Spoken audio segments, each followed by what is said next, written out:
민수기 32장 20절에서 42절입니다. 모세가 그들에게 이르되 너희가 만일 이 일을 행하여 무장하고 여호와 앞에서 가서 싸우되 너희가 다 무장하고 여호와 앞에서 요단을 건너가서 여호와께서 그의 원수를 자기 앞에서 쫓아내시고 그 땅이 여호와 앞에 복종하게 하시기까지 싸우면 여호와 앞에서나 이스라엘 앞에서나 무죄하여 돌아오겠고 이 땅은 여호와 앞에서 너희의 소유가 되리라마는 너희가 만일 그같이 아니하면 여호와께 범죄함이니 너희 죄가 반드시 너희를 찾아낼 줄 알라. 너희는 어린아이들을 위하여 성읍을 건축하고 양을 위하여 우리를 지으라. 그리하고 너희 입이 말한 대로 행하라. 갓 자손과 루벤 자손이 모세에게 대답하여 이르되 주의 종들인 우리는 주의 명령대로 할 것이라. 우리 어린아이들과 아내와 양떼와 모든 가축은 이곳 길르앗 성읍들에 두고 종들은 우리 주의 말씀대로 무장하고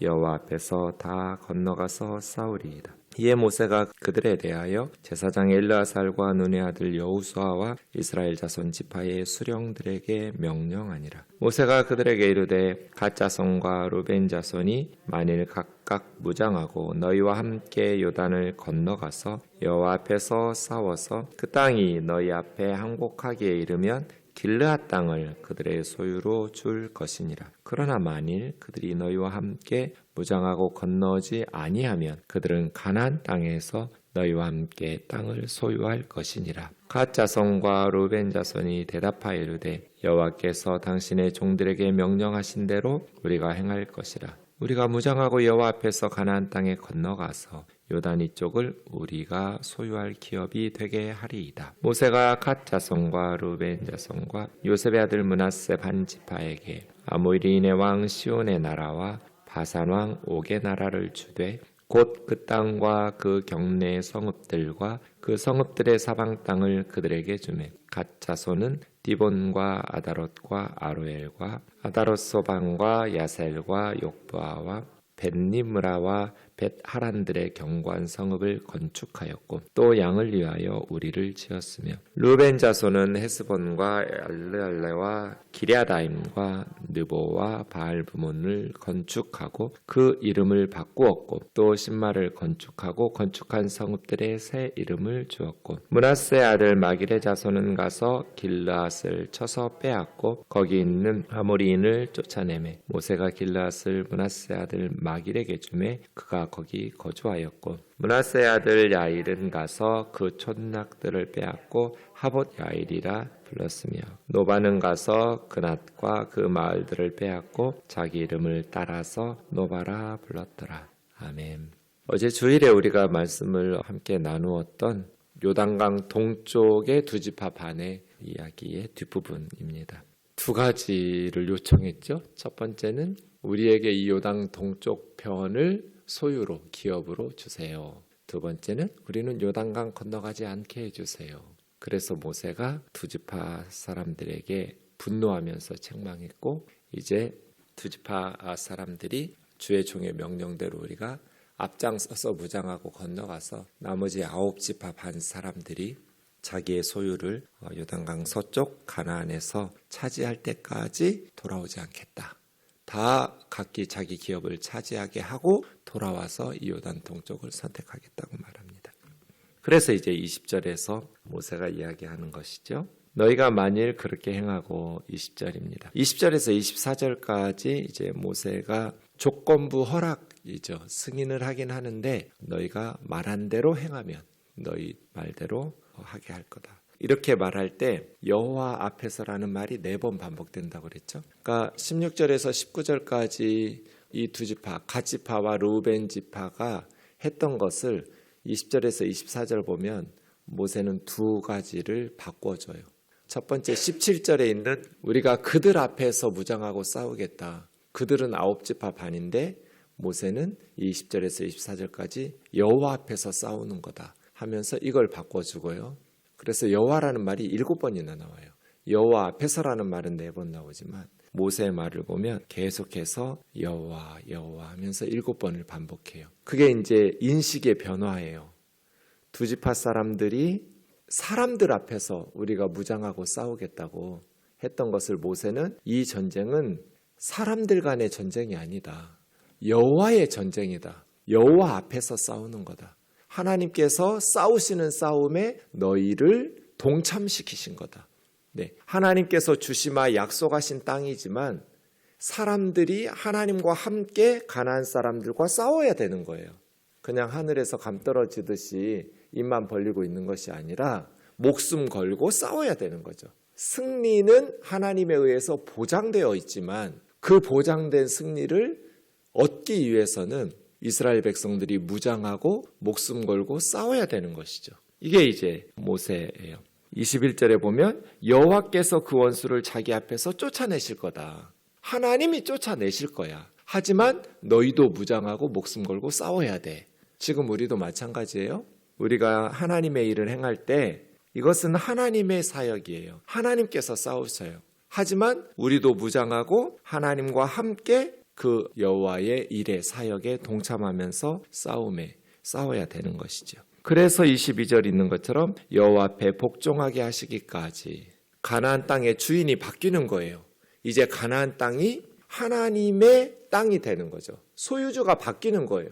그래서 그 땅이 하나님께 복종하는 거예요. 가나안 땅의 통치자가 바뀌는 거죠. 하나님께서 다스리시고 그 땅에 하나님께 복종할 때까지 싸우는 거예요. 이것이 첫 번째예요. 사람들 앞에서 싸우는 것이 아니다. 여호와 앞에서 싸우는 거다. 두 번째는 어제 말씀드린 것처럼 16절에 그들의 순서가 바뀌었어요. 순서가 틀렸어요.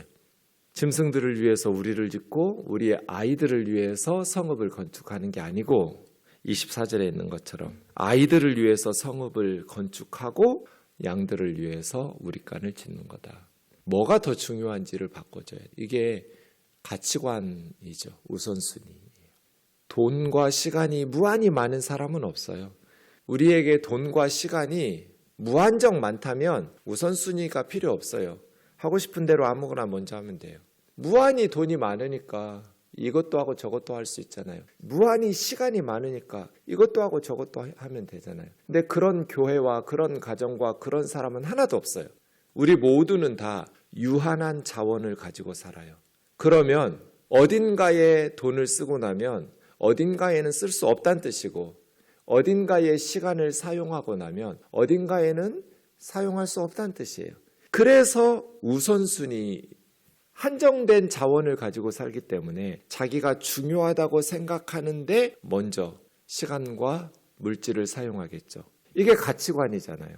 우리 우면동 교회는 우리 우면동 교회가 무한히 돈이 많으면 하고 싶은 거 다 아무거나 하면 돼요. 다 할 수 있으니까. 그렇지 않단 말이에요. 그럼 무엇을 먼저 써야 되냐는 거예요.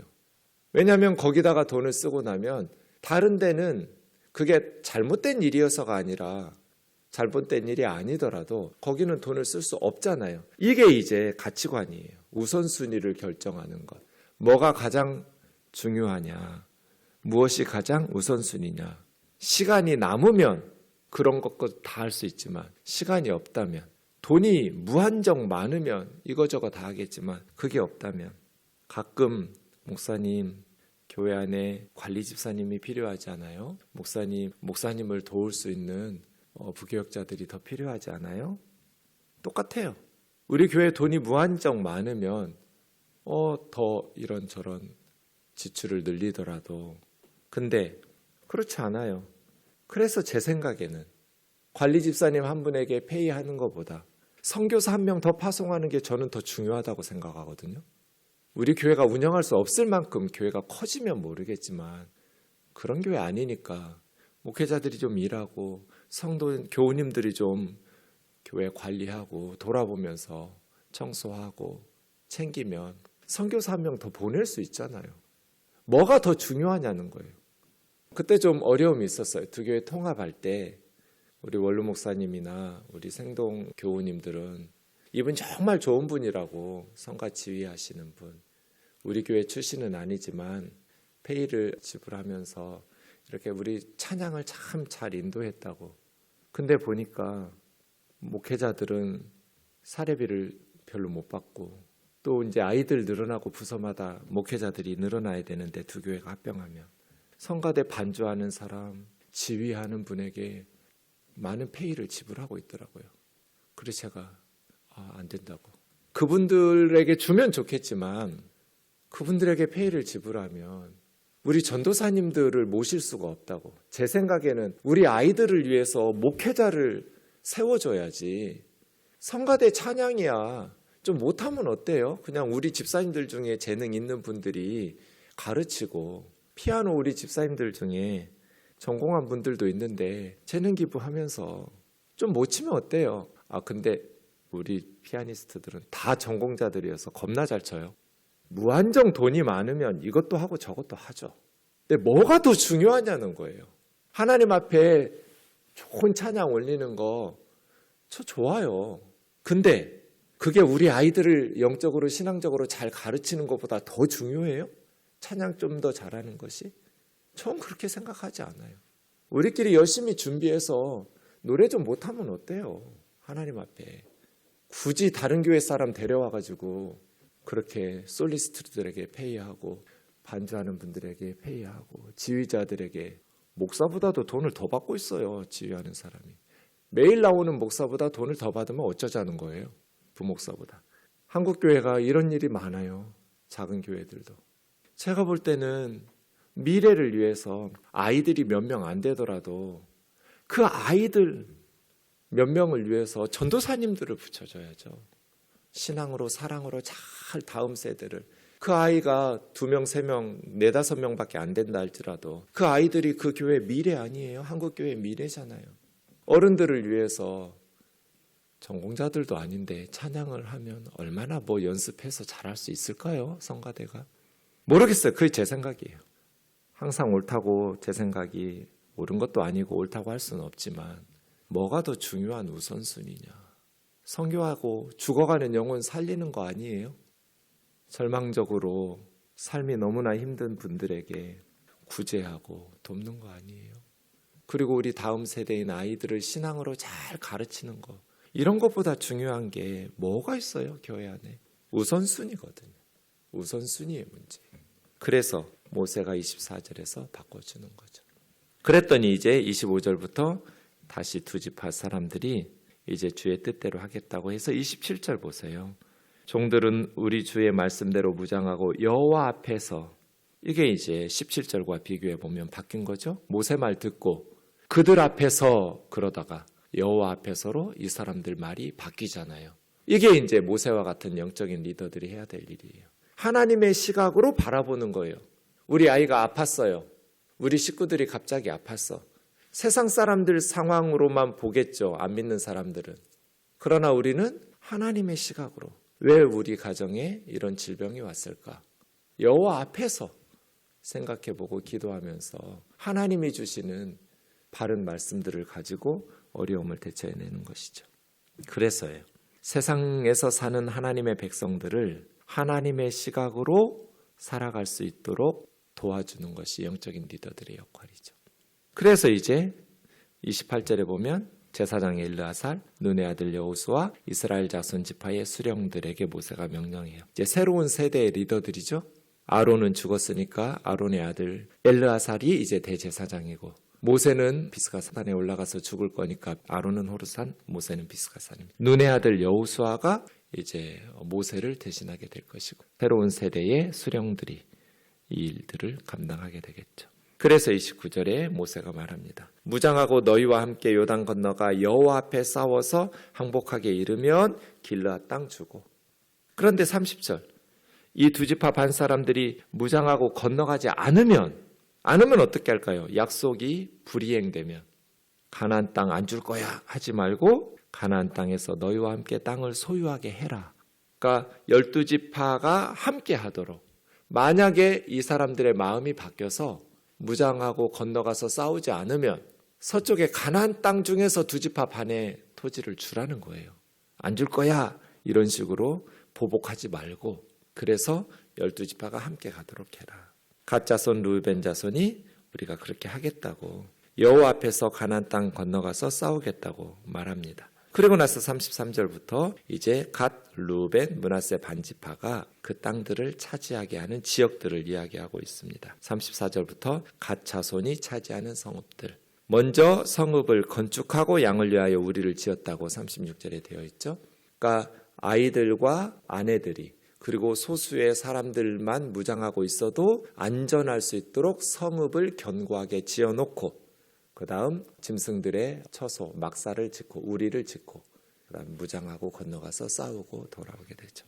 그 다음 37절부터는 루벤 자손도 그렇게 하고 그 다음 39절에 므낫세 지파 중에서는 마길과 41절에 야일과 42절에 노바가 그 노바의 종족들이 빼앗고 이름을 바꾸는 것은 이제 이방인들의 이름이었을 테니까 또 이방인들의 이름 중에는 그 신들의 이름들도 많이 들어가고 하니까 새로운 이스라엘식의 이름으로 바꾸어주고 이름은 태어나는 아이에게 주는 것이니까 그 도시가 새롭게 태어나서 이제는 하나님의 땅이 되었다라는 의미로 이름을 바꾸기도 했겠죠. 두 가지 생각해보고 마무리하겠습니다. 첫 번째, 이 사람들 정말 약속 지켰을까요?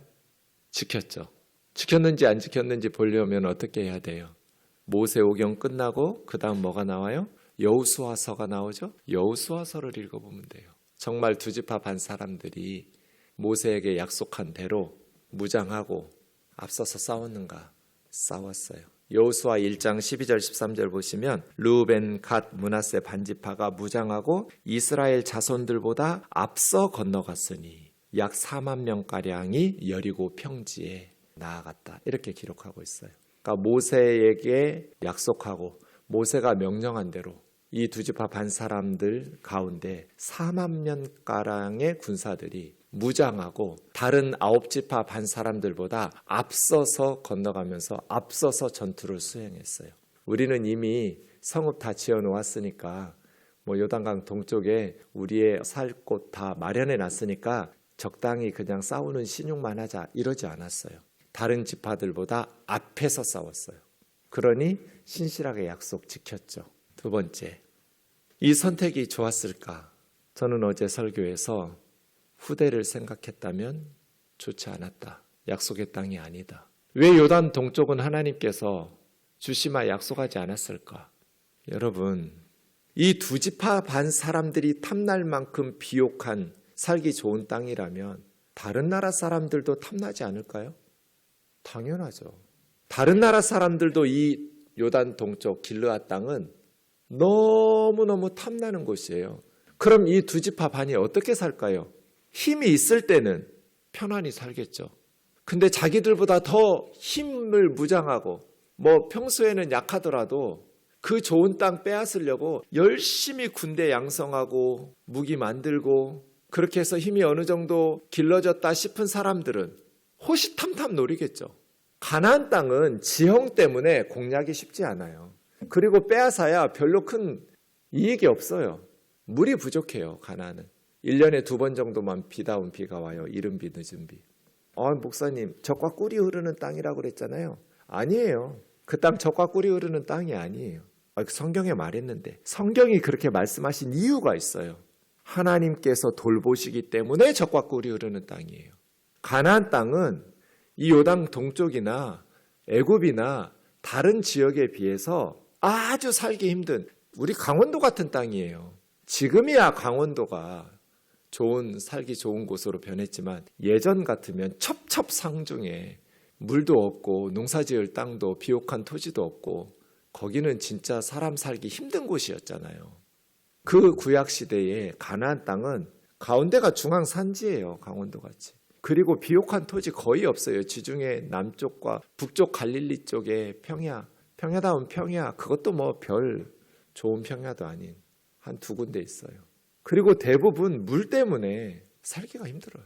그런데 하나님께서 밤낮으로 돌보시기 때문에 젖과 꿀이 흐르는 땅이라고 말씀하시는 거예요.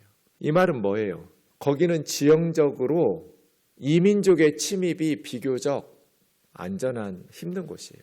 근데 요단 동쪽은 달라요.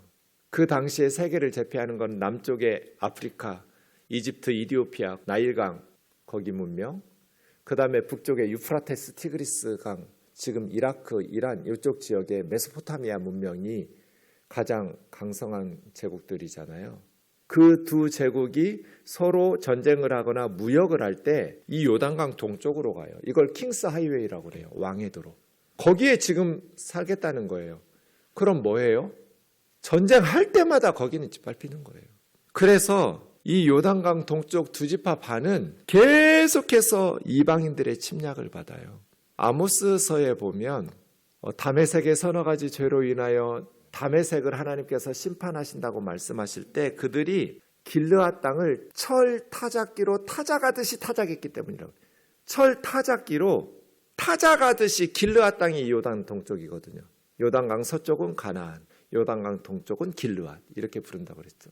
그러니까 이 두 지파 반이 저 다메섹은 북쪽에 있는 사람들이잖아요. 메소포타미아 문명에 의해서 그냥 철 타작기로 타작하듯이 수탈당해요. 남쪽의 암몬 사람들의 서너 가지 죄에 대해서 하나님께서 심판하신다고 암몬을 심판하신다고 말씀하시는데 암몬 사람들이 길르앗의 아이벤 여인의 배를 갈랐기 때문이라고 말해요. 그러니까 두 지파 반 사람들이 강대국들에 의해서 계속해서 수탈당해요. 그럼 이제 두 지파 반 사람들은 가나안에 있는 아홉 지파 반 자기 종족들에게 도와달라고 요청하겠죠. 그래서 여러분 사울 왕의 시신을 누가 수습해요? 길르앗 야베스 사람들이. 사울 왕의 수순은 밤새도록 가가지고 매달아 놓은 사울과 그 아들들의 시신을 수습해서 길르앗 땅에다가 그렇게 왜? 사울 왕이 도와줬다고 고마워가지고. 대부분 서쪽 사람들이 안 도와줬어요. 사울이나 다윗 정도가 도와줬지요. 왜냐하면 자기들이 싸울 힘이 없어요. 그래서 유야무야 사라져버려요. 두 지파 반이. 그래서 마음 편하게 살 날이 없었어요. 자기들 눈에 탐나는 이 지역은 왜 하나님께서 그 땅을 주시마 약속의 땅으로 지정하지 않았을까요? 이유가 있지 않겠어요?